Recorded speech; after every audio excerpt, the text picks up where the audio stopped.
ஓம் சாந்தி. ம், இன்னைக்கு நான் என்னோடய வாழ்க்கை வரலாறு சொல்ல போகிறேன். சிவனும் நானும்.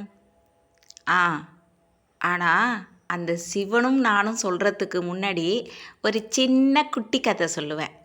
அது ஆடும் நரியும். ஓகேவா? அதில் ஆடு யார் நரி யாருங்கிறத நீங்களே தெரிஞ்சுக்கோங்க. ஆட்டுக்கு வயசு 13. நரி ஆட்டை பார்த்து எப்படியோ இந்த ஆட்டை வசப்படுத்திடணும்னு நினச்சி ஆரம்பிச்சுது. ஈஸியாக 13 வயசுலேயே ஆடு மாட்டிக்கிட்டு நரிக்கிட்ட. அப்புறம் என்ன, ஒரு 5 வருஷம் சென்று அழகான ஒரு இரும்பு வளையத்துக்குள்ள தன்னைத்தானே அந்த ஆடு போய் அந்த நரியோட மாட்டிக்கிட்டு. அவ்வளவுதான், கதை முடிஞ்சது. ஆடு நரியும் ஒரே இடத்துல இருந்தால் எப்படி இருக்கும்? நல்லா இருக்கும் இல்லையா? அதுதான் நடந்துக்கிட்டு இருந்துச்சு. அந்த ஆட்டுக்கும் அந்த நரிக்கும் நடுவில் 2 குட்டி தங்கங்கள் வந்துட்டு. என்ன பண்ணுறது? ஆடு எப்படி நரியை விட்டுட்டு போக முடியும்?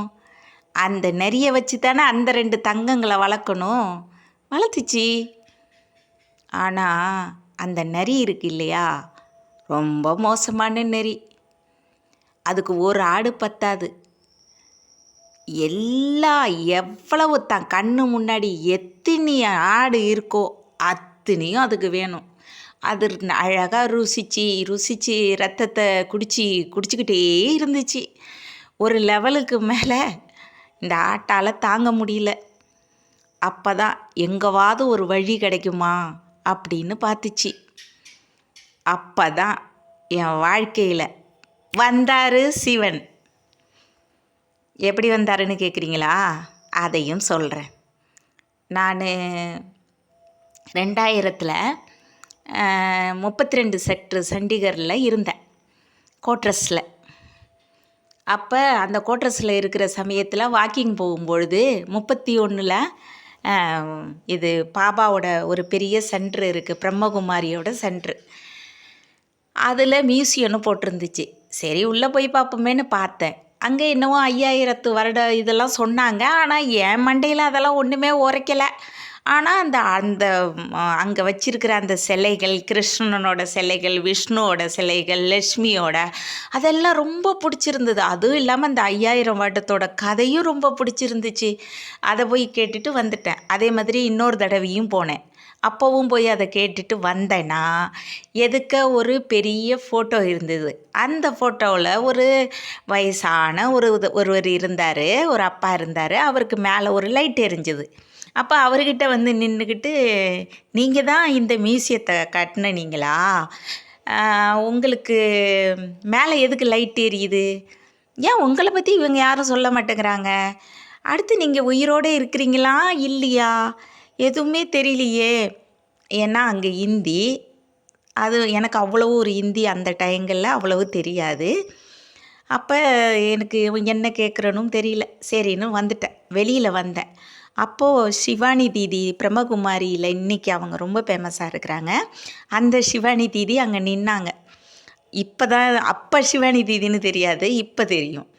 அப்போ நான் வாசலில் போன உடனே அவங்க ஃபஸ்ட்டு கேட்ட கேள்வியே, நீங்கள் உள்ளே போனீங்களே பிடிச்சிருக்கா அப்படின்னு கேட்டாங்க. பிடிச்சிருக்குன்னு. கோர்ஸு செஞ்சுருக்கிறீங்களா அப்படின்னாங்க. இல்லையே அப்படின்னு. கோர்ஸு செய்யுங்க அப்படின்னு சொன்னாங்க. அப்படின்னு சொல்லிட்டு மனசுக்குள்ளே, ஐயோ இவங்க என்னடா கோர்ஸு செய்ய சொல்கிறாங்க, நமக்கு ஹிந்தி படிக்கவும் தெரியாது, எழுதவும் தெரியாது, எப்படி நம்ம வந்து கோர்ஸு செய்கிறது அப்படின்னு சொல்லிட்டு வந்துட்டேன்.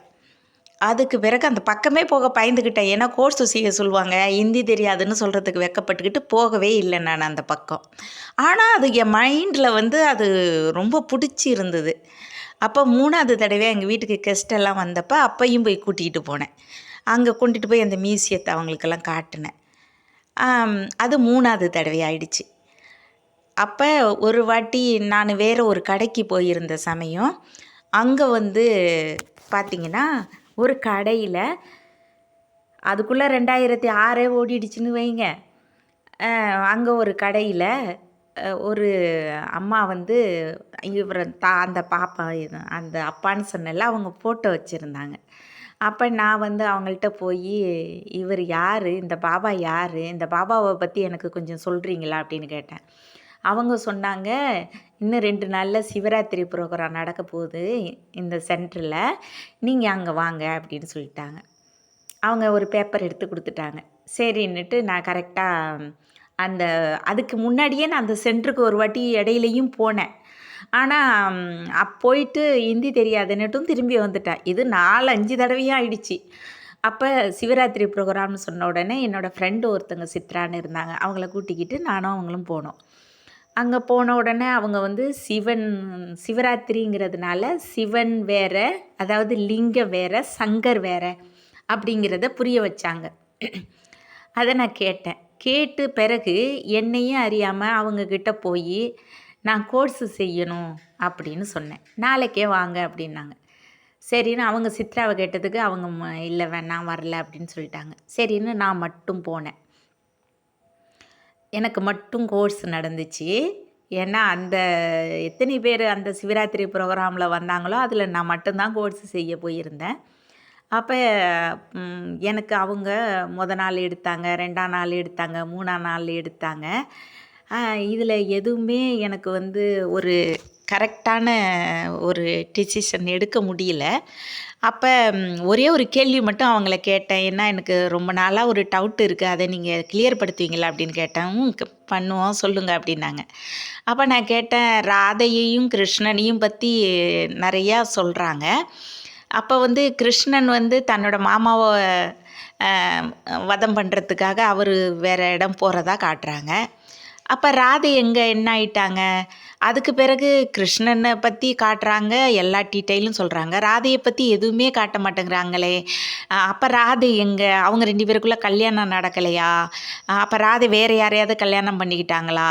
அப்படின்னு நான் அவங்கள்ட்ட அந்த கதைய கேட்டேன். அதுக்கு அவங்க சொன்னாங்க, ராதையும் கிருஷ்ணன் தான், பிறகு லட்சுமி, நாராயணன்னு சொன்னாங்க. அது எனக்கு ரொம்ப பிடிச்சிருந்துச்சு. அந்த ஒரு இது மட்டும் ரொம்ப பிடிச்சிருந்துச்சு. அவங்க 3 நாள் நடத்தின கிளாஸ் எதுவும் மண்டையில உரைக்கல. அவங்களும் புரிஞ்சுக்கிட்டாங்க. இது ஒண்ணுக்கும் லாயக்கு இல்லாதது தான். இதுகிட்ட நம்ம அ என்ன சொன்னாலும் ஒண்ணும் உரைக்க போறதில்ல. அதனால வேஸ்ட்டு அப்படின்னு நினச்சிட்டு டைம் வேஸ்ட்டு பண்ண வேண்டாம். என்னமோ சொல்லுவாங்க. எங்க அப்பாவே சொல்லுவாரு. என்ன தெரியுமா?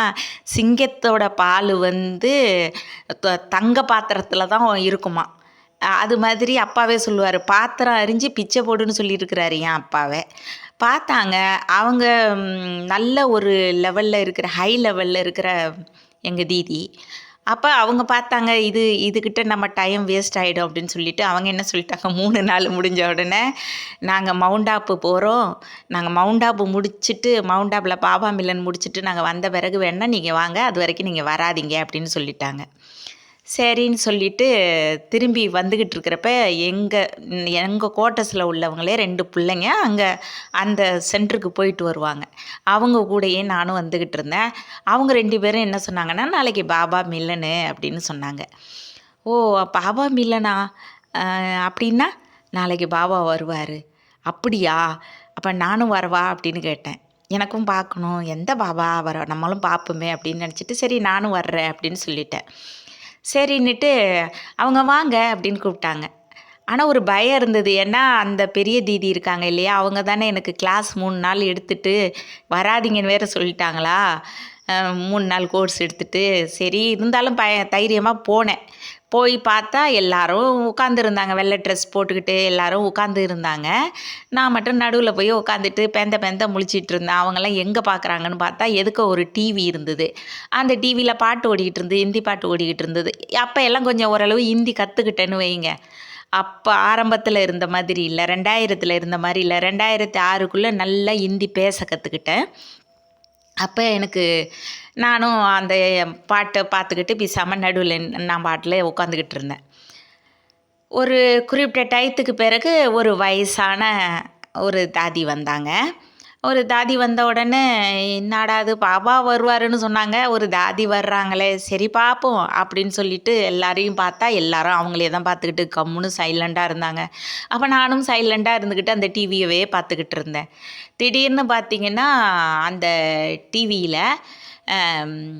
அந்த தாதி வந்து உட்காந்து ஒரு பாட்டெல்லாம் ஓடிக்கிட்டு இருந்த கொஞ்ச நேரத்தில் திடீர்னு பார்த்தா அவங்களோட அந்த தொண்டை குழியிலேருந்து ஒரு அப்படியே படக்குன்னு ஒரு விக்கல் வந்தால் எப்படி இருக்கும், வெடுக்குன்னு அப்படி வந்துச்சு. அது நான் பார்த்தேன். அப்புறம் கொஞ்ச நேரம் சென்று பார்த்தா அவங்க டக்குன்னு கண்ணு மூடி கண்ணு திறந்து எல்லாரையும் பார்த்துக்கிட்டு இருந்தாங்க. சைலண்ட்டு, ரொம்ப சைலண்ட், அமைதி. எங்கள் சென்ட்ரலையும் அமைதி, அங்கே டிவிலையும் அமைதி. அப்போ நானும் பார்த்துக்கிட்டு இருந்தேன். திடீர்னு பார்த்தா அந்த தாதியோட அந்த கண்ணு ரெண்டும் கரெக்டாக என்ன பார்க்குது. என்னை பார்த்த உடனே நானும் அவங்கள பார்த்தேன். ஒரு ஒரு ஒரு கொஞ்ச நேரம்தான், ஒரு கொஞ்சம் செகண்டுன்னு தான் சொல்லணும். கண்ணு மூடி கண்ணு திறக்கிற நேரம் தான் சொல்லணும். பார்த்தீங்கன்னா ஒரு கரண்டு ஓடுற இடத்துல போய் நடுவில் நான் ஒரு மனிதன் போய் ஒரு கரண்டு ஓடிக்கிட்டு இருக்கிற வேகமாக, அதுவும் ஓவர் 1000 வோல்டேஜ் ஓடுற இடத்துல ஒரு மனுஷன் போய் கரண்டில் விழுந்தானா அவனுக்கு எப்படி கரண்ட் அடிக்கும், அந்த மாதிரி அடிச்சுது பாருங்க. என்னால் அந்த கரண்டோட அந்த எஃபெக்டை தாங்கவே முடியல. அப்படியே துவண்டு அப்படியே கண்ணு ரெண்டும் அழுதுகிட்டே இருக்கிறேன். உடம்பு தடன்னு ஆட ஆரம்பிச்சிடுச்சு. அப்படியே தூக்கி அடிக்குது உடம்பு. ஐயோ, எல்லாரும் பார்க்க போகிறாங்களே, நம்ம தப்பாக தெரியாமல் வந்து உட்காந்துட்டோமே, இப்போ எல்லாரும் அடித்து நம்மளை விரட்ட போகிறாங்களே, என்னடா பண்ணுறது அப்படின்னு நினச்சிட்டு ரொம்ப எல்லாரும் பார்க்குறேன். எல்லாரும் ஆர்வமாக அங்கே அழகாக பார்த்துக்கிட்டு இருக்காங்க. எனக்கு மட்டும் உடம்பெல்லாம் இப்படி ஆடுதே. அப்புறம் எனக்கு ஒரு தைரியத்தை வரவழைச்சிக்கிட்டு நேராகவே அந்த தாதிக்கிட்ட பேசினேன் மனசால். ஓ ஓ நீங்கள் தான் பாபாவா? நீங்கள் வர வேண்டான்னு சொல்லியும் நான் வந்ததுனால நீங்கள் வந்து என் மேலே ஏதோ கரண்டை ஏதோ ஒன்று இதை வீசுகிறீங்களா என் மேலே? அதை முதல்ல ஸ்டாப் பண்ணுங்க. பிடிக்கலைன்னா நான் போய்க்கிறேன். நான் இனிமேல் வரமாட்டேன். நீங்கள் தான் பாபாவா? நான் மாதாராணியை வணங்குறவ. எனக்கு மாதாராணின்னா ரொம்ப பிடிக்கும்.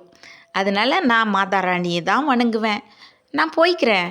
நீங்கள் பாபாவா? நீங்கள் இருங்க. நான் உங்களை பாபான்னெல்லாம் கூப்பிட மாட்டேன். எந்த காலத்துலேயும் பாபான்னு கூப்பிடவும் மாட்டேன். நான் உங்கள் இடத்துக்கும் நான் வரமாட்டேன். எனக்கு என் மாதாராணியை பிடிக்கும். நான் என் மாதாராணியோட தான் வாழ்வேன் அப்படின்னு சொன்னேன். அதுக்கு என் காதில் ஒரு ஒலி வந்தது. அந்த பக்தி எல்லாமே என்னை தான் வந்து சேரும் அப்படின்னு. இது யார் சொன்னது இந்த வார்த்தை? என் காதில் யாரோ ஒருத்தவங்க சொன்னாங்களேன்னு இப்படி திரும்பி பார்க்குறேன், அப்படி திரும்பி பார்க்குறேன். எல்லாரும் அங்கே டிவியை தான் பார்த்துட்ருக்காங்க. அப்போ இந்த காதில் இந்த சொன்னது யார்? எனக்கு ஒரே டவுட்டு.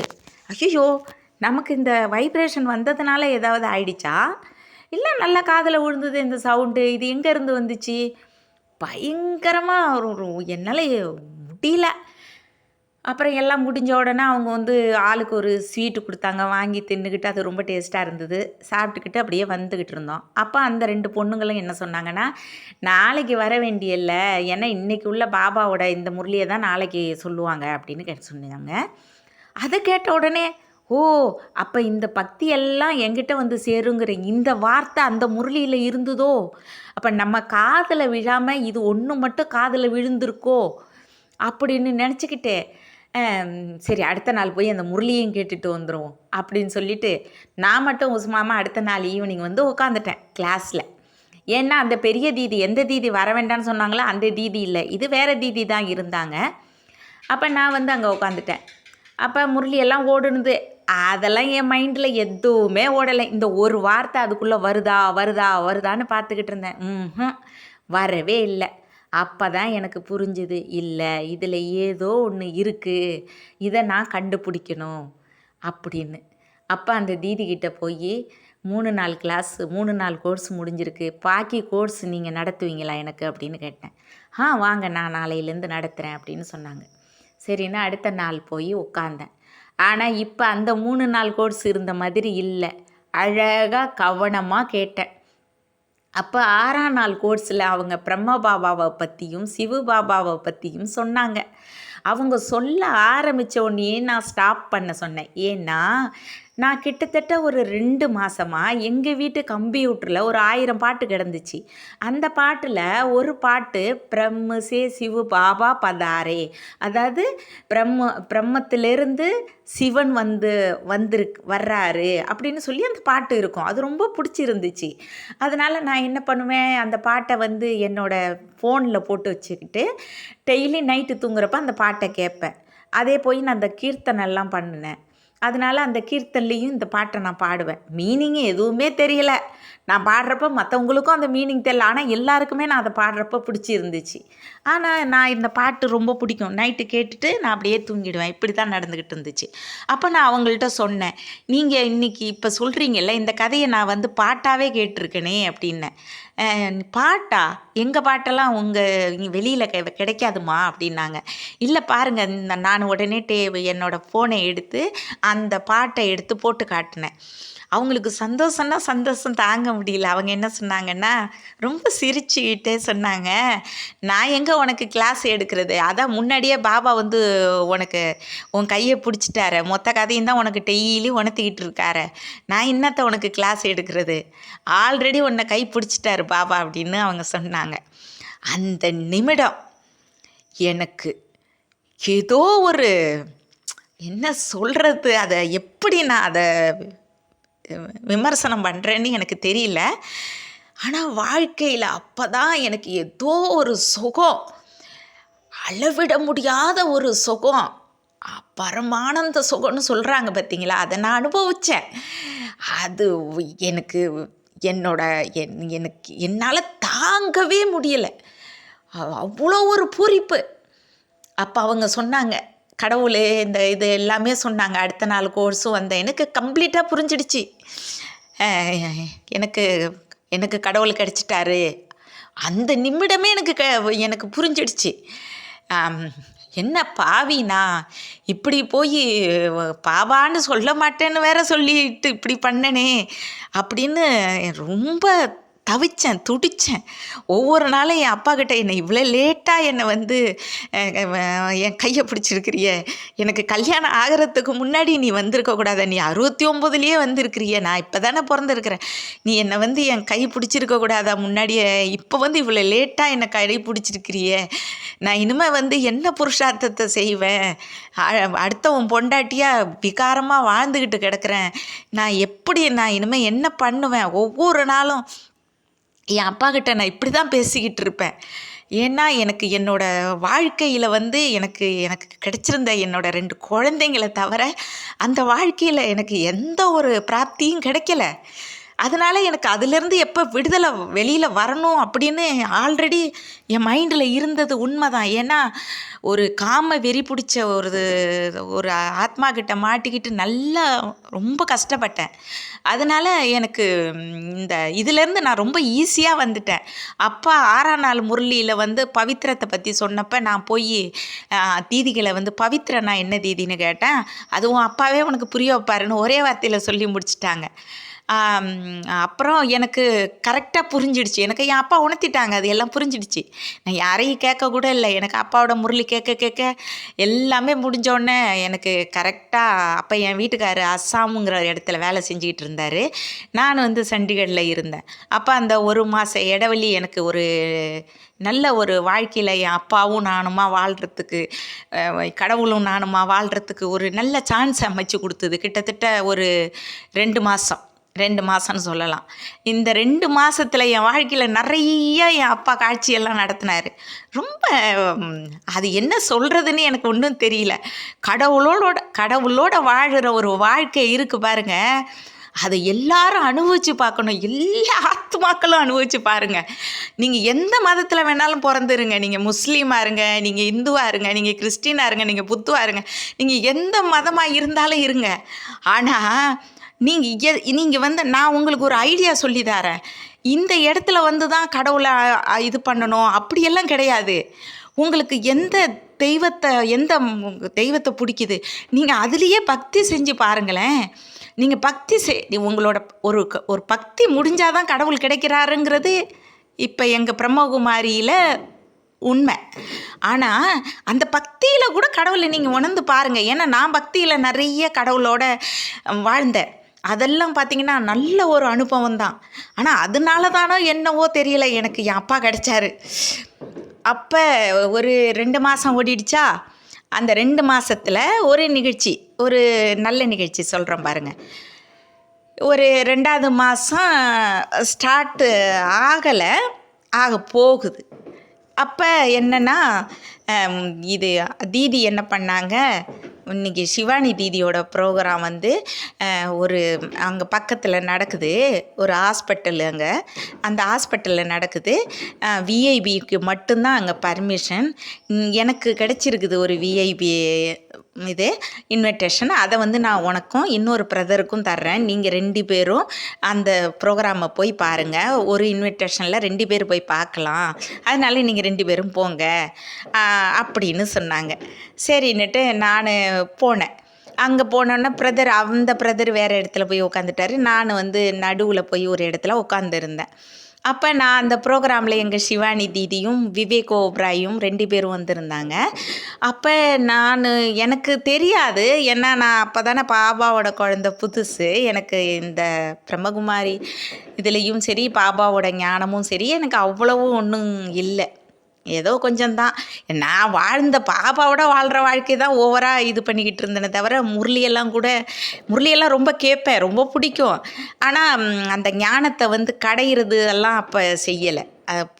பொய்யெல்லாம் சொல்ல மாட்டேன், அதெல்லாம் கடையெல்லாம் இல்லை. அதனால் ஞானம் அவ்வளவு தெரியாது. ஆனால் கடவுள் யாருன்னு கண்டுபிடிச்சிட்டா, அது மட்டும் போதும்னு ஆயிடுச்சு எனக்கு. அந்த மாதிரி டயத்தில் நடுவில் உட்காந்து இருந்தப்போ அந்த தீதி, எங்கள் சிவானி தீதி, அவங்க எழுந்திரிச்சாங்க.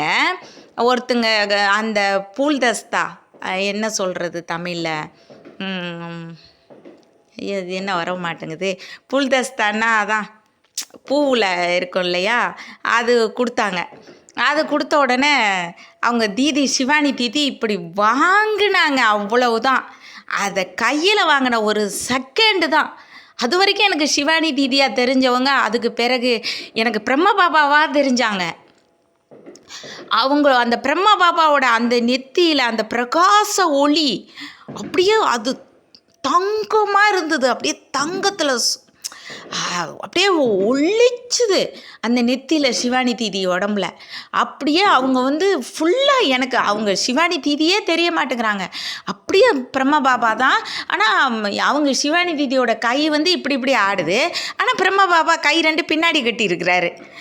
பார்த்தா நடந்துக்கிட்டே பேசுகிறாங்க. நான் என்ன நினச்சிக்கிட்டேன்னா, எல்லாருக்குமே தெரியணும். அக்கம் பக்கம் உள்ளவங்கள்ட்ட கூட அது தெரியுதான்னு கேட்கல. பாருங்களேன், எனக்கு பிரம்ம பாபாவே தெரிஞ்சிருக்கிறாங்க, சிவ பாபாவே தெரிஞ்சிருக்கிறாங்க. ஆனால் ஓடி போய் உழுந்து ஒரு இது பண்ணணும், அது பண்ணணும், சத்தம் போடணும், இல்லை அதை ஒரு நல்லா அனுபவிக்கணும், எதுவுமே இல்லை. அது ஏதோ பாபா என்னை கட்டி போட்டார் போல இருக்குது. ஆனால் நான் அந்த சிவானி தீதியே தான், பாபாவையே தான் பார்த்துக்கிட்டு இருந்தேன். ப்ரோக்ராம் கரெக்டாக அவங்க அந்த கிளாஸ் முடிஞ்ச உடனே, அந்த தீதியோட இது முடிஞ்ச உடனேயே பாபா போய் எனக்கு சிவானி தீதி தான் தெரிஞ்சாங்க. அப்புறம் நான் வெளியில் வந்த உடனே தீதி கால் பண்ணி, எப்படிம்மா இருந்தது ப்ரோக்ராம் அப்படின்னாங்க. நான் சொல்லிட்டேன், தீதி சிவானி தீதி எங்கே சொல்கிறாங்க, பாபா தானே வந்து சொல்கிறாங்க அப்படின்னேன். உனக்கு எப்படிம்மா, என்னம்மா சொல்கிற அப்படின்னாங்க. நான் இந்த மாதிரி எல்லாமே சொன்ன உடனே, உனக்கு பாபா காட்சி கொடுத்துருக்காருமா அப்படின்னாங்க. அச்சச்சோ, எனக்கு முன்னாடியே தெரியலையே. அப்படியா இருந்தால் நான் நல்லா இன்னும் பாபா கிட்டே பேசியிருப்பேனே. எதாக இருந்தாலும் டூ லேட்டு தான் என் வாழ்க்கையிலன்னு வச்சுக்கோங்களேன். அப்போ அந்த மாதிரி ஆயிடுச்சு. அந்த ஒரு நிகழ்ச்சி நடந்துச்சு. அதுக்கு பிறகு வந்து விட்டார் என்னுடைய அருமை கணவர் அஸ்ஸாமில் இருந்து. வந்த உடனே ஸ்டார்ட்டு. ஆனால் இப்போ இந்த ஆடு அவ்வளோ சீக்கிரம் அந்த நரிக்கிட்ட மாட்டிக்கிற ஆடாக இல்லை. இதுக்கு நிறையா ஞானத்தையும் கொடுத்துட்டாரு. கடவுளே கிடச்சிட்டாருங்கவும் ஒரு தைரியம் வந்துட்டு இந்த ஆட்டுக்கு. நம்ம இந்த உலகத்தில் எல்லாத்தையும் சாதிக்கலாம், எல்லாத்துலேயும் போராடலாம் அப்படிங்கிற எண்ணம் வந்துடுச்சு. ஆனால் ரொம்ப கஷ்டமாக இருந்துச்சு. ஒவ்வொரு ராத்திரியும் போகிறது ரொம்ப கஷ்டமாக இருந்தது, பகல் போகிறது ரொம்ப கஷ்டமாக இருந்துச்சு. அந்த டயத்தில் எனக்கு கண்ணு தண்ணியை தவிர வேறு ஒன்றுமே, என் பாபாக்கிட்ட அழுகுறது தவிர வேறு ஒன்றும் தெரியல. ஆனால் கரெக்டான இருந்தேன், போராடினேன். ஒரு நரிக்கிட்டேருந்து ஒரு ஆடால் எவ்வளவு போராட முடியுமோ அழகாக போராடினேன். அது என்னவோ தெரியல, ஆடு தான் வெற்றி பெற்றுது. நரியால் ஒன்றுமே பண்ண முடியலை. என்ன தான் அதுக்குள்ளே நரியாக இருந்தானே, சாதுவாக இருந்தானே, அது என்னமோ நிறையா சொல்லுவாங்களே நரிக்கு, தந்திர நரின்னு சொல்லுவாங்க. எந்த தந்திரமும் இந்த ஆட்டுக்கிட்ட பழிக்கலை. அந்த டயத்தில் ரொம்ப மன கஷ்டத்தில் போய் உட்காந்துக்கிட்டு தீதிக்கிட்ட ஒரு முரளி கிளாஸ் முடிஞ்ச உடனே தீதிக்கிட்ட என்ன சொன்னேன்னா, தீதி எனக்கு தெரியும் 1 வருஷம் ஆனால் தான் நீங்கள் மவுண்ட் ஆப்பு கூட்டிகிட்டு போவீங்கன்னு எனக்கு தெரியும். ஆனால் இப்போ எனக்கு 2 மாதம்தான் ஆகிருக்கு. இந்த ஒரு வருஷம் இன்னும் ஒரு 10 மாதம் போன உடனே என்னை எப்படியாவது மவுண்ட் ஆப்பு கூட்டிகிட்டு போகிறதுக்கு என் பேரை கொடுத்துருங்க தீதியே அப்படின்னு நான் சொன்னேன். சொன்ன உடனே அவங்க கேட்டாங்க, நீ மவுண்ட் ஆப்பு போகணுமா அப்படின்னு கேட்டாங்க. ஆமாம் தீதி அப்படின்னு கேட்டேன். எப்படி தீதி போக முடியும்? நீங்கள் 1 வருஷம் ஆனால் தானே என்னை கூட்டிகிட்டு போவீங்க. ஆசை இருக்குது அப்படின்னேன். நாளைக்கு போறியா அப்படின்னாங்க. என்ன தீதி சொல்கிறீங்க அப்படின்னு கேட்டேன். நாளைக்கு போறியா நீ? அப்படியா இருந்தால் சொல்லு, நான் நாளைக்கே உன்னை அனுப்பி வைக்கிறேன் அப்படின்னாங்க. எதுவும் யோசிக்கலை. சரி தீதி அப்படின்னு சொல்லிட்டேன். அங்கேருந்து வீட்டுக்கு வந்துட்டேன். வீட்டுக்கு வந்து எப்படி இப்போ அவர்கிட்ட சொல்கிறது, இதை பற்றி என்னத்தை சொல்கிறது? ஆல்ரெடி 2 பேருக்குள்ளே சண்டை வேற ஓடிக்கிட்டு இருக்கு, நீயா நானான்னு. இதில் நான் இப்போ இந்த வார்த்தைகளை எப்படி சொல்கிறது? ஆனால் சொன்னேன். அவர் டியூட்டிலேருந்து வர்றதுக்கு முன்னாடியே இங்கே எடுத்து கொஞ்சம் லைட்டான, அவங்க சொன்னாங்க டார்க்கான புடவையெல்லாம் எடுத்துகிட்டு போயிடாத, லைட்டான புடவையாக இருந்தால் எடுத்துகிட்டு போங்கன்னாங்க. சரின்னு லைட்டான புடவைகளை எடுத்து பேக்கிங் பண்ணி வச்சுட்டு, கையில் பார்த்திங்கன்னா காசே இல்லை. ஒரு 1000 ரூபாயோ 1500 ரூபாயோ ஏதோ நானாக சிறுக சிறுக தெரியாமல், என் கணவனுக்கு தெரியாமல் சேர்த்து வச்ச காசு தான். வேறு என்னட்ட காசும் இல்லை, குறைவான காசு. 1500 ரூபாயோ 1300 ரூபாயோ தான் இருந்த ஞாபகம் இருக்குது எனக்கு. இன்னும் ஞாபகம் இருக்குது அந்த நாள். அதையும் எடுத்து பத்திரமா ஒளிய வச்சுட்டேன், அந்த துணிமணிக்குள்ளே வச்சு எடுத்து வச்சுட்டு வந்த உடனே அவர்கிட்ட தைரியமாக 8:30 9 மணிக்கு இது மாதிரி தீதி வந்து என்னை மவுண்ட் ஆப் அழைச்சிக்கிட்டு போகணும். எடுத்தடி முழங்காமையே வார்த்தை வந்தது, நீ எங்கே வேணாலும் போய்க்கோ, எனக்கு ஒன்றும் எனக்கு இல்லை, நீ எங்கே வேணாலும் போய்க்க, எனக்கு ஒன்றும் அவசியம் இல்லை அப்படின்னு வந்தது. அப்பாடா, அது போதும் எனக்கு. அடுத்த நாள் காலையில் என் பெரிய பையனை விட்டு 4 மணிக்கு 3 மணிக்கு அந்த பையனை எழுப்பி என்னை கொண்டு வந்து ரயில்வே ஸ்டேஷனில் விடுப்புலன்னு சொல்லி ரயில்வே ஸ்டேஷன் வந்தால் எங்கள் தீதியெல்லாம் வரலை. வேறு ஒருத்தவங்களோட தான் என்னை தீதி அனுப்பி வச்சாங்க. அவங்கெல்லாம் யார் எவருன்னே தெரியாது. அவங்களுக்கு நடுவில் நான் உட்காந்து போயிட்டுருந்தேன். ஆனால் எங்கள் சென்டரில் உள்ள இன்னொருத்தங்களும் ஒரு மாதாவும் வந்திருந்தாங்க. அப்படி என்னோட பயணம் போணுச்சு. மவுண்ட் ஆப்பு போயிட்டேன். மவுண்ட் ஆப்பு போய் இறங்கின உடனேயே அப்பாடா, அந்த பஸ்ஸுலேருந்து காலை எடுத்து கீழே வச்சேன் பாருங்க, எனக்கு யாரோ ஒரு கை வந்து என்னோட கையை பிடிச்சி என்னை அப்படியே அணைச்சி என்னை கூட்டிக்கிட்டு போகிற மாதிரி ஒரு ஃபீலு.